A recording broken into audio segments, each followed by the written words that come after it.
Okay. Let's see. Today we're doing graph traversals. And there's a bunch of stuff that's due. But there's a review party on the 25th, that's the Wednesday, from 5 to 7. And today the plan is to talk about traversals, BreadthFirst Search and DepthFirst Search in graphs, and then hopefully get to minimum spanning tree. But of course, before we do that, we have to warm up. But I don't know what I was thinking when I put this up there. I was like, I know what I was thinking. I was thinking this is sort of like a traversal of a graph, which is a maze, and maybe that would be fun. I don't know if it's fun. If you like it, you should try it. If you don't like it, there's nothing really to learn from it, except that one should not always put one's right hand on the side of a wall and walk around in a maze. Like, that's not always necessarily going to get you out. But maybe in this one it will. I don't know. Anyway, I'll let you do this.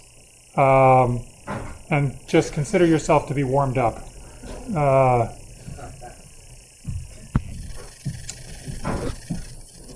And let's actually warm up by remembering BreadthFirst Search. We talked about BreadthFirst Search last time. It's the one that uses a queue as the fundamental data structure for organizing the set of nodes that haven't been seen yet. And this is the code for BreadthFirst Search. It's given, this is a graph. It's given a graph G, which consists of a set of vertices and a set of edges. And then it unmarks all the vertices and it unmarks all the edges, which means they're going to be marked at some point. And then for every vertex in the graph, if the vertex is unmarked, it performs BreadthFirst Search from that vertex. So if we were visiting vertices in alphabetical order, for example, we might start with the vertex A, which in this graph is right there.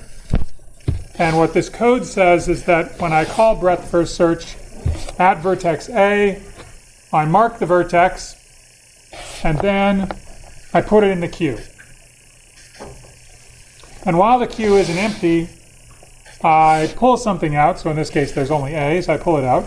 And I check every edge that's adjacent to the vertex that I pulled out, so the vertex A. And if the other endpoint is unmarked, I do something.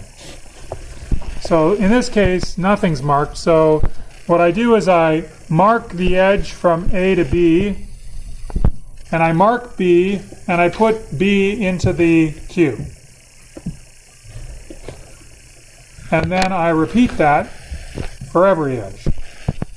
So I do this, and mark that, and I do this, and I mark that. Now everything's in the queue. Maybe it looks like this. Here's the queue. This is the front. We first enqueued A, and then we took it out, and then we enqueued B, and then C, and then E. That's an E. Okay? This is familiar. Everybody is good with this? I'm going to do a little bit more, but if you have questions, ask them now. I'm marking both the edges and the vertices in this process, and I'm marking the edges with the name tree, or I mark them with the edge with the name cross. I mark the edges with the name cross. So for example, if we look at the next iteration of this while loop right here, the next iteration will take the vertex B out of the queue. And then what happens? It looks to see for every edge associated with B whether the vertex is marked. So BA is marked and the edge is marked. BC is also, C is marked, but in this case the edge VW is is unmarked. I mean, BC is unmarked. And so we would mark that. Oops. Hey, that's cool. That's what I've been looking for. Now I don't have to do that whole dance with the little circle. Okay, so then I mark that. Yeah. If W is unmarked, oh, so I'm not following my code correctly? This could very well be. Let's find out. So what is V and what is W? V is B and W is C. It's good? Is it good for everybody though? Because, is anybody unhappy? So we can keep going through this scheme of BreadthFirst Search. I'm so delighted now that I can choose pencil just by doing that. Wow. And what will happen is we will get BreadthFirst Search visit to what's the next red edge that will be added to this picture by BreadthFirst Search?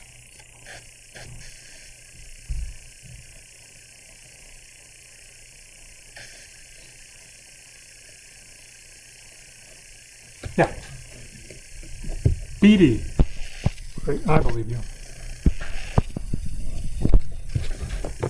Excellent. And now what's the next edge?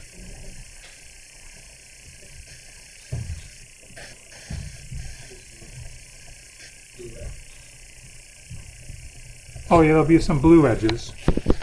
Should we color in the blue edges? I guess maybe this is a blue edge. Now this is a blue edge.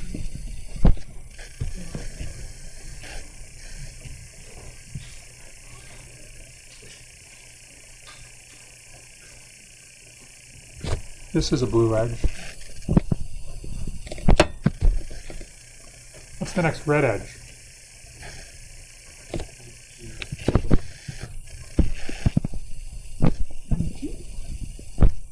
And then what's the next red edge?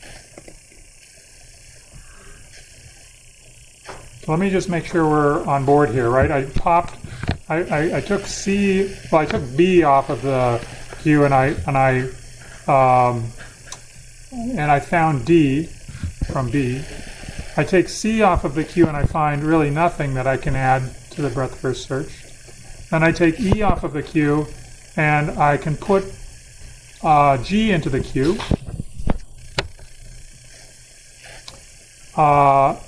Then I take G off of the Q and I can put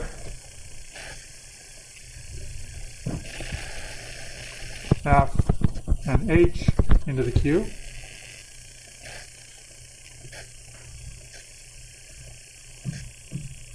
Oh no, I can't put, oh, I missed one. I was all of a sudden confused. That should have been a red edge at the very beginning, because that's another edge that's adjacent to A, and it's, so,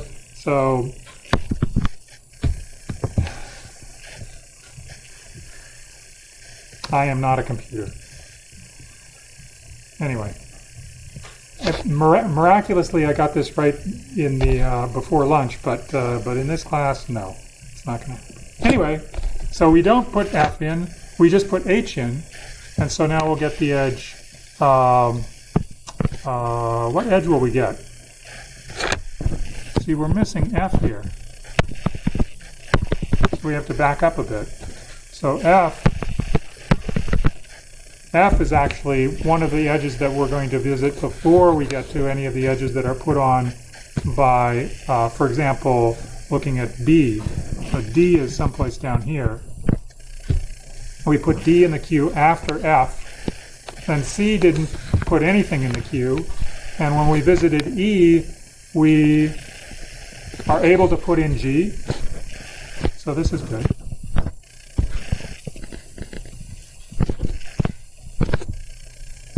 And then we visit F, and F is able to put in H.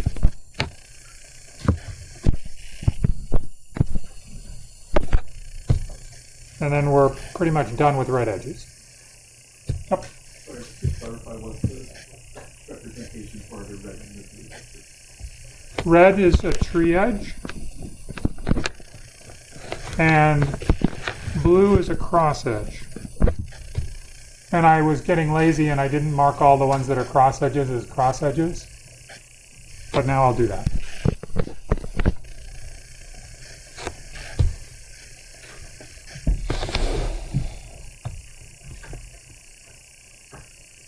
The red edges are called tree edges. Why?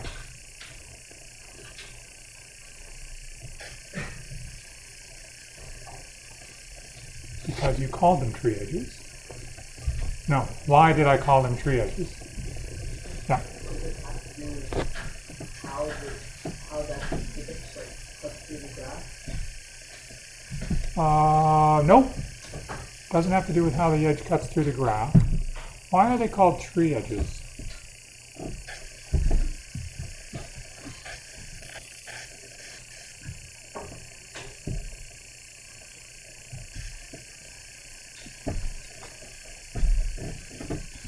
I think you were first.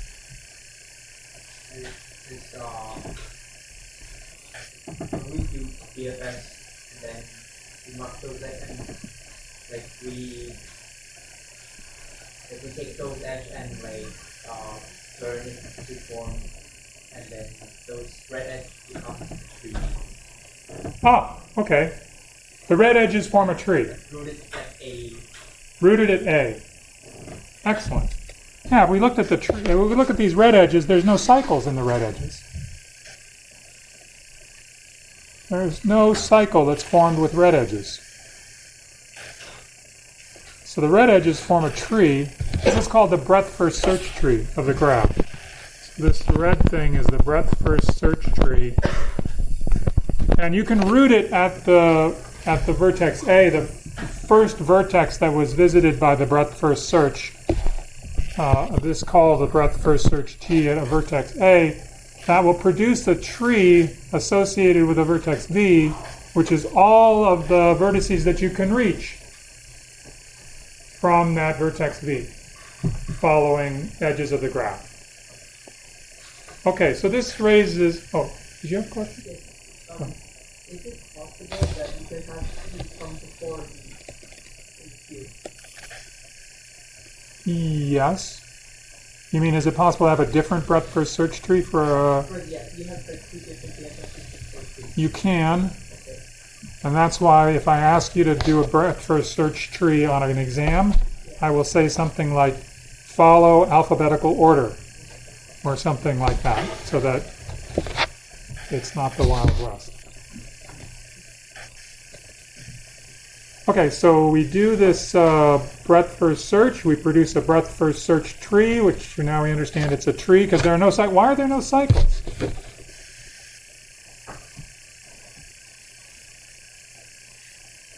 Why is the set of red edges never a cycle?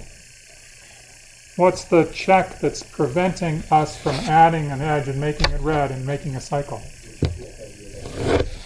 I'm checking if W is unmarked, so that I can only get to a tree edge if W is unmarked. I know that V is marked because V is in the queue.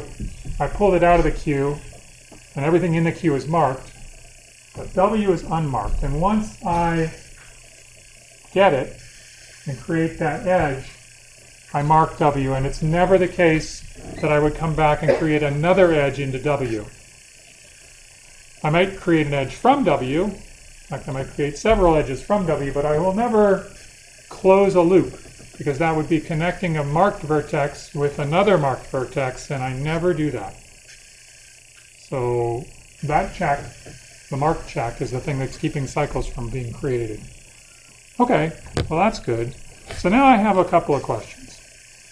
I have a bunch of questions for you. First of all, what's with this thing? Why is there a for loop sitting over in this BFS function? What is the possible use of that for loop? Yeah. Oh yeah, it's possible that our graph might not be connected, in which case this will still visit all of the vertices in the graph, and it will produce spanning trees of each of the connected components of the graph. So this is to handle unconnected graphs. It just means that we visit all of the vertices and all of the edges of the graph, even when the graph is unconnected. Sometimes you want to do that. That's what we're doing here. Sometimes you just want to do breadth-first search from a particular vertex to see what you can get to. It depends on what the purpose of your breadth-first search is. Okay, question number 2. It's a tree. It's a breadth-first search tree. What other nice property does this tree have? Besides being a tree, which is kind of nice.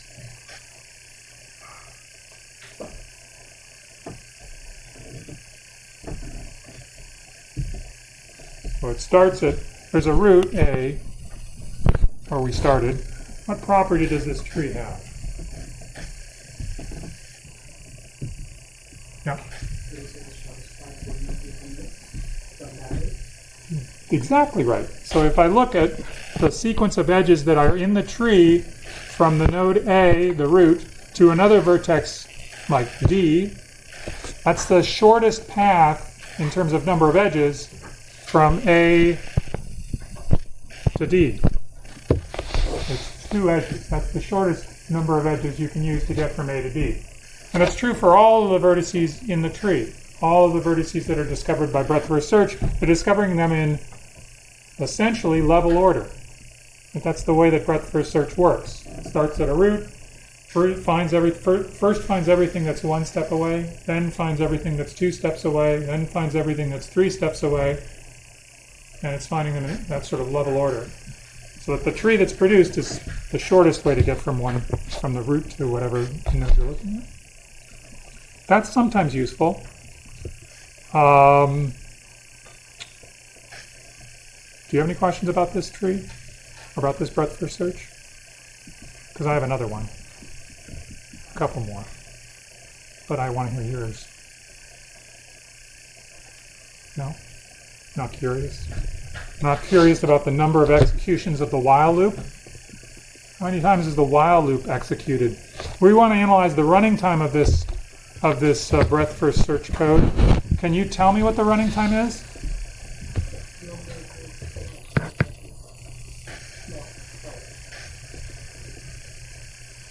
Take a minute. Can you tell me what the running time of breadth-first search is on a graph where I guess I should tell you that there are n vertices and there are m edges. So m is the number of edges and n is the number of vertices. And the question is, how much time does it take for breadth-first search to produce its tree? Yeah. Order n. Order m? Because the NQ, the NQ only happens in set of 4 because controlled by the number of edges. Which means that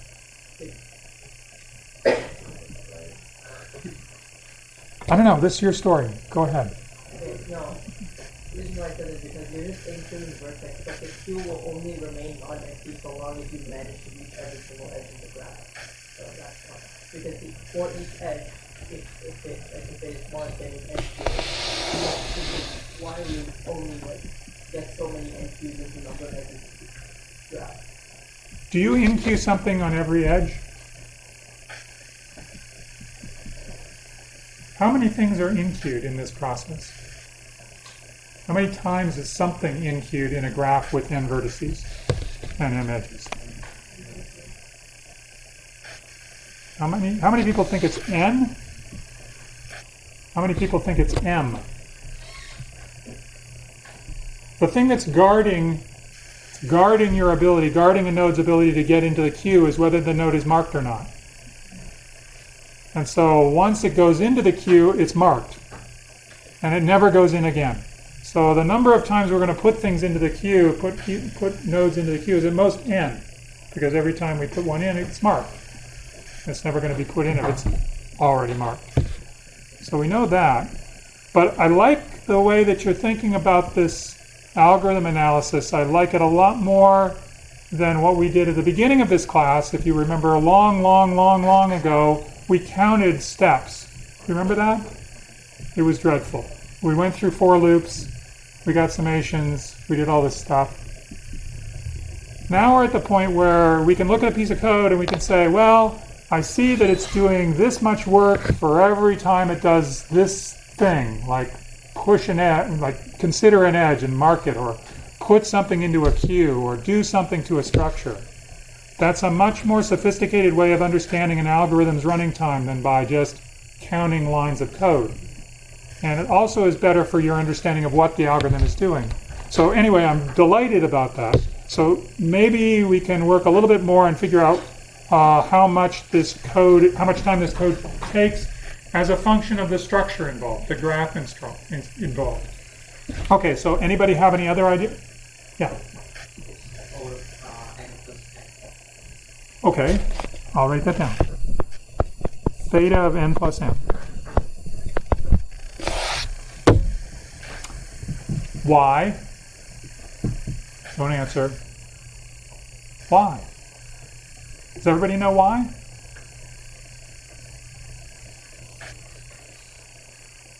How many people know why?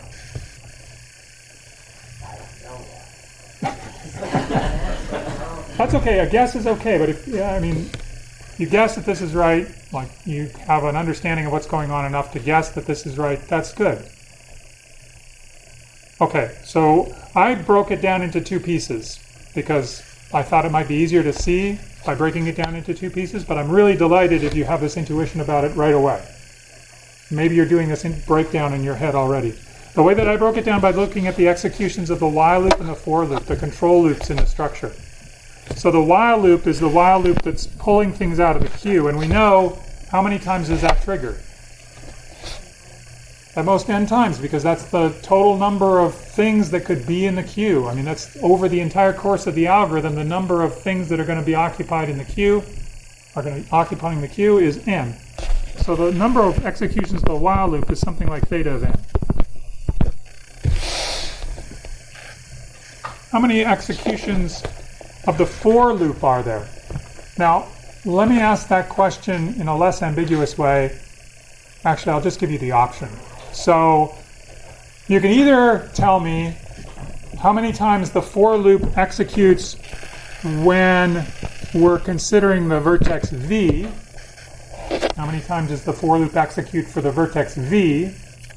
Or you can tell me the total number of times that the for loop is executed over all of the vertices. Either one, you can tell me. Does anybody want to hazard an answer? Yeah. Kind of hard to tell how much, like, because each vertex has a different number of edges. So, like, since we know that we're taking vertex and looking at all the vertex, that implies that we're going to. Yeah, exactly. So, in fact, what you said was the answer to both of those questions. So let me write down the answer to both of those questions. You said, if I'm looking at a vertex v, I'm going to spend time which is proportional to the degree of v. And then you said, well, if I spend time proportional to the degree of v at every vertex, then the total amount of time that I'm going to spend over all of the executions of this for loop, the total number of executions of the for loop, is going to be the sum of all the vertices of the degree of the vertices. What is the sum over all vertices of the degree of the vertex in a graph? What a mysterious quantity. What do we know about that? Oh, that's right. It's the handshaking one. Oh, unbelievable. It's useful. So this is per vertex v. And it is, I'm going to write it as theta times 2m, even though you know that theta times 2m is actually theta of m overall. This is the number of times that for loop executes over the entire course of BreadthFirst Search. Now we have to think about what the cost of these different executions are. The while loop is executing, and the while loop is doing some amount of work, like for example this work, which I can charge to the while loop. it's also considering a for loop, starting a for loop. That I can charge the beginning part of that to the while loop, but for every edge that's discovered, that's the thing that's triggering the interior of the for loop, and that is going to go to this part, the for loop. So there's a constant amount of work that's done within the for loop. I charge all that to the for loop cost. There's a constant amount of work that's done for the while loop. I charge that, that's what these little arrows are. I charge that to the while loop cost. Then there's some extra work that we haven't talked about. How much extra work is there?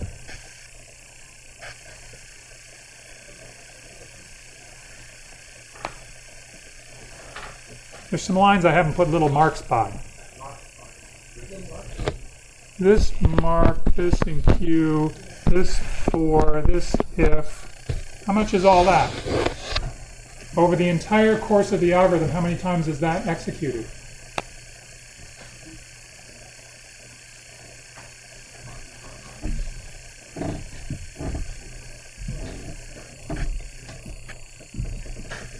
How about those checks on the left? How many times are they executed? N times. The total number of vertices, that's all that's going to be happening over there, is I got the for loop that's executing twice. Or, I mean, two lines for every vertex. Something like a constant time down. But then I look in this, and what's happening here at the top, I'm calling BreadthFirst Search from a particular vertex. How many times could that possibly be called? At most N times. I only call it once before V gets marked, and I never call it again if the vertex V is marked. So the total amount of checked stuff, that's theta of n. So the total running time, theta of n plus m. N for the extra stuff, n for the while loop stuff, m for the for loop stuff. Is there any question about this?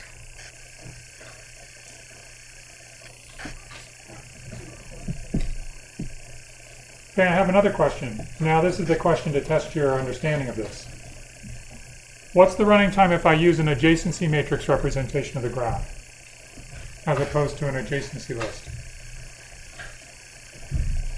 Same? N plus m?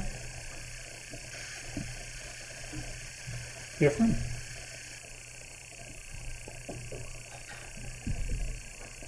Remember, adjacency matrix is a matrix. Adjacency list, bunch of lists.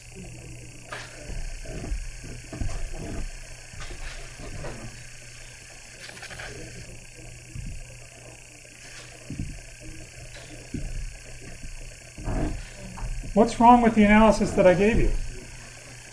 The analysis that we talked about just now, this order n plus m, I never mentioned anything about adjacency matrices. I never mentioned anything about adjacency lists. I just said that's how much running time it is. Did I pull a fast one over on you? You believe me, right? That's what the running time is, order n plus m. Is it true for adjacency matrix?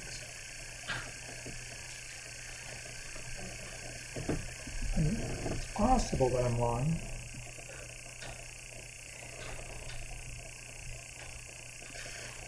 How many people think it's n plus m? Order n plus m. It's got to be. What? There's nothing that's changed. Same words I could speak and they would be the same. Now if people think no, it's going to take a different running time. Okay, people that think no, it's going to take a different running time. Why? What did I say that was wrong?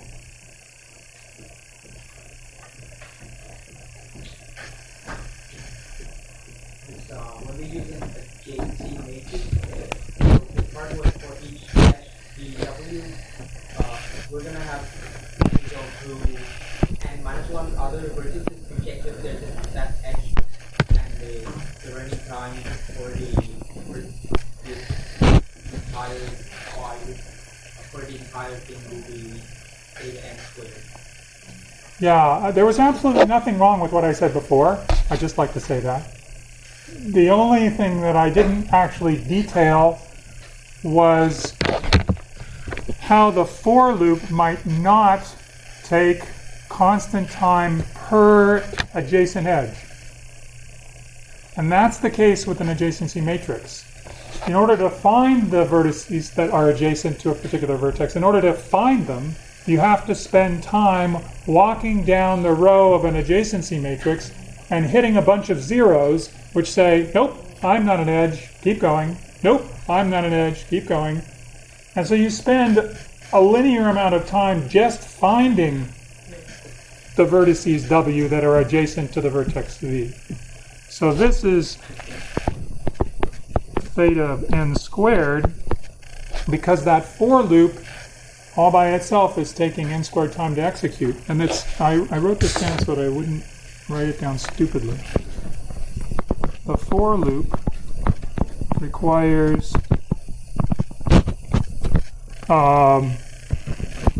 theta of n, not theta of the degree of v, to find all to iterate over the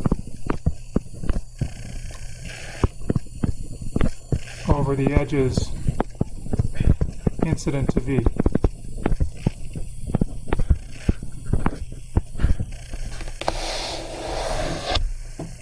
Yeah.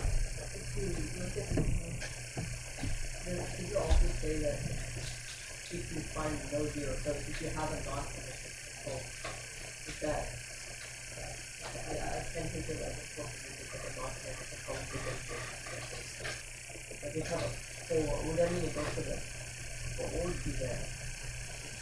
You mean if the graph isn't connected? Yeah. And I look at an edge? At least one vertex. Okay. It doesn't mean that there's a whole row that's zeros. It doesn't mean that. An unconnected graph is just something that's not. It can have one part that's like a complete graph, another part that's a complete graph, but there has to be no connections between those two.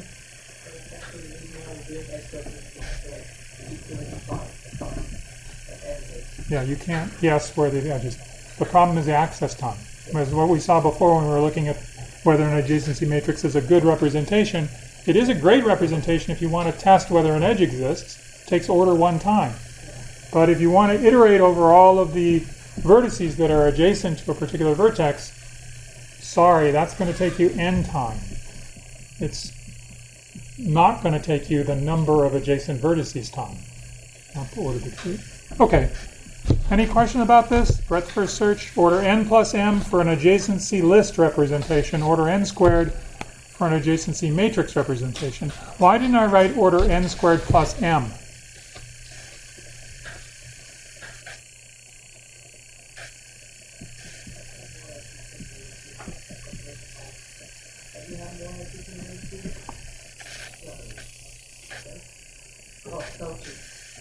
No. How many edges can you have in a graph with n vertices? Maximum number. If it's a simple graph. If you allow multiple edges, you could have an infinite number. But we just found out last time that the maximum number of edges in a simple graph is how much? You're too shy. N squared. It's n choose 2. So I don't write n squared plus m because I know that n squared is much larger than m. It's twice as large. So not much larger. Large. Okay. DepthFirst Search. DepthFirst Search is like that search that you do when you are sneaking around in a maze and you don't want to like turn around and look behind you because there's probably somebody about to stab you in the back who happens to look like a minotaur. So you sneak around from room to room depth first. You go to this room, you look, you see multiple doors, you pick one, you go through that door, see multiple doors, you pick one, you go through that door. You might end up back where you started, but then you would back up from there and go to another door. So DepthFirst Search is go deep. You just keep going until you run into a dead end, where you can't go anywhere that you haven't seen before. That's DepthFirst Search. DepthFirst Search is also organized around a stack-based version of organizing the nodes that you're visiting. When I, for example, start a DepthFirst Search at the node A, I would push all of the neighbors of A onto a stack, and maybe I do that in reverse alphabetical order so that I agree with my next slide. F, E, C, B. I would push them on like that, and then I'll pop something off of the stack, and I'll say I'll go there. And now I look around, I push all of my neighbors onto the stack, D and also C. Even though C is on the stack, I still push it on. And then I pop C off the stack, and I go and visit that room, and then I look around, and the rooms that I've already visited, I know. I look and I say, oh, that one I've already been, that one I've already been to. But these are the ones that I haven't visited. I put them on the stack. That's D. Well, let's do it reverse. E and then D. I pop D off the stack. I keep going like that. And that's the scheme for DepthFirst Search. We won't finish it on this in this slide, but we'll finish it on the next slide. Okay? This is the code for DepthFirst Search. The reason why I was doing this weird pushing of things in reverse alphabetical order is because the real code for DepthFirst Search that I've put here is recursive. And so if you consider performing DepthFirst Search from a particular vertex V, what you do is you mark the vertex V. So let's suppose we started at vertex A. We mark the vertex A. And then for every edge that we can get to from V, if W is unmarked, we mark the edge as a tree edge, and we do DepthFirst Search. So here we would say mark the edge from A to B, and then we would recursively call DepthFirst Search. Now there's a small bug in this code which I will rectify right now.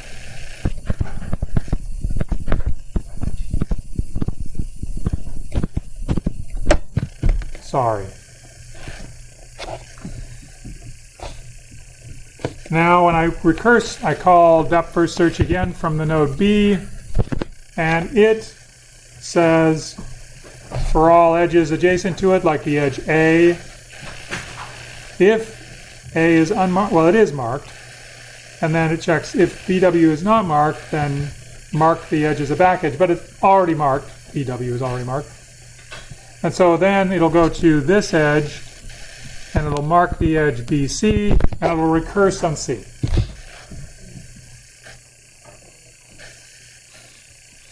So in this case, this particular DepthFirst Search is kind of interesting. It does this, and then where does it go? Maybe we should make back edge. So tree edges are green, back edges are blue.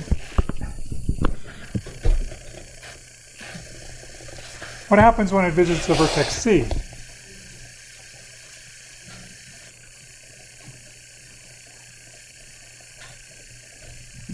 Well, it has an unmarked edge from C to A, but A is marked.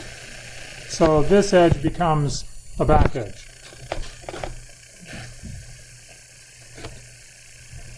So then it'll pick the next thing alphabetical order. It picks D. It recurses on D. D looks around and it says, oh, I've got a back edge. But I also have another edge which goes to an unmarked vertex. And so I'll go there, I'll recurse with E. E looks around, it says, oh, I have a back edge to A, I have a back edge to C, but I also have a neighbor that I haven't visited before, has never been visited before, G. So I mark the edge to G, and I recurse on G, immediately mark it. I look around from G, G says, oh yeah, I've got a guy that hasn't been seen before, this one. I'll mark the edge to F, I'll recurse on F. F says, look around, see what I can do. I got a back edge to A, but the next thing that I could get to, which has an unused edge, is H. So I go here, and I visit H. So this is interesting. So the tree, in this case, this is the DepthFirst Search tree, not the BreadthFirst Search tree. It looks like this. A, B, C, D, E, and you'd think it would be F, but it's not. It's G, and then F, and then H, with back edges that go from C to A, from D to B, from E to C, from E to A, from F to A, and the one I missed, which was from H to G. Now that I've lulled you into a sense of calm and quiet, you have a question?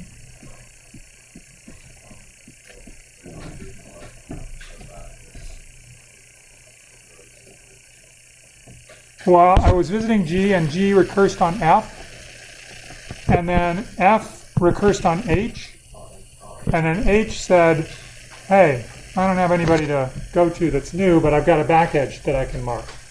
And so it marks the back edge.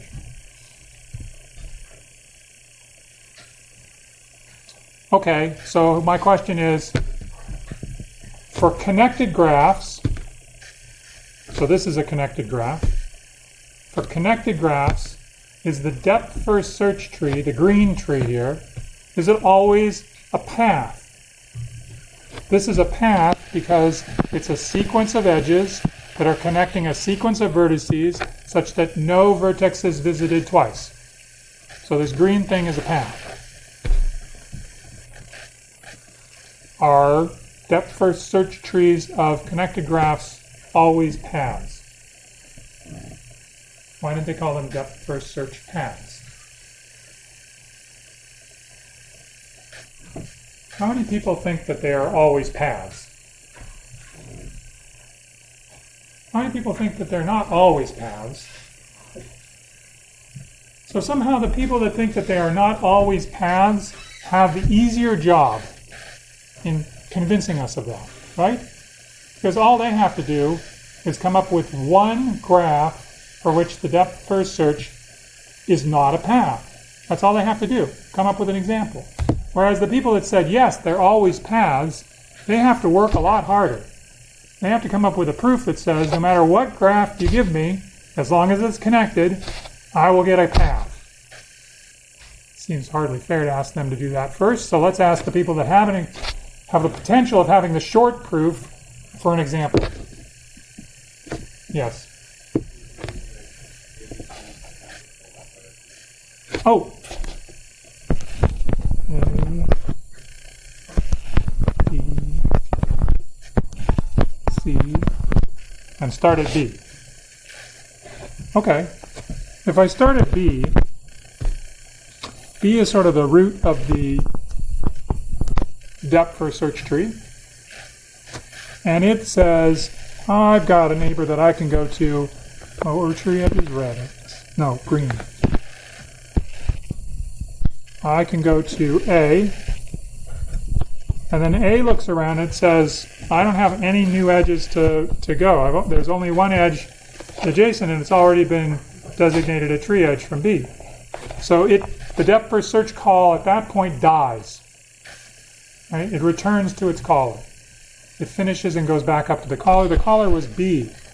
B looks and says, well, I'm in this for loop right here. I can go to the next vertex, the next adjacent vertex. And that's C. So it creates another. And it creates something like that. Now, is everybody okay with that? However, this is only not a path if you rooted it at B. Right? It is a path if I consider it an unrooted tree. Right? Like it's just a sequence of vertices that are connected by two edges.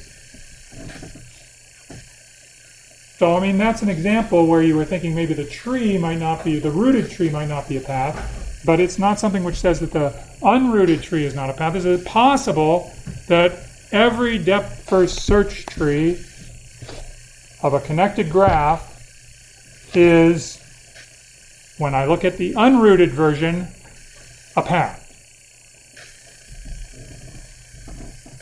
The path people still are, they're still alive. There's still a possibility they're right. I need an example where it's not a path, not even close to a path. Does anybody have something like that?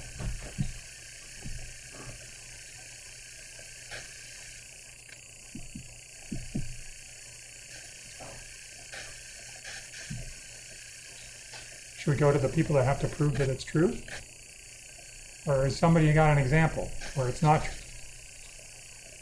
Do you have an example? It's in a separate graph again. Yes, it's an angle with like 5 that you get. I just Ooh, maybe let's make it 3. Because I think we only need 3. Let's add an edge to this graph. B. Then what would happen to this? Well, we would have another.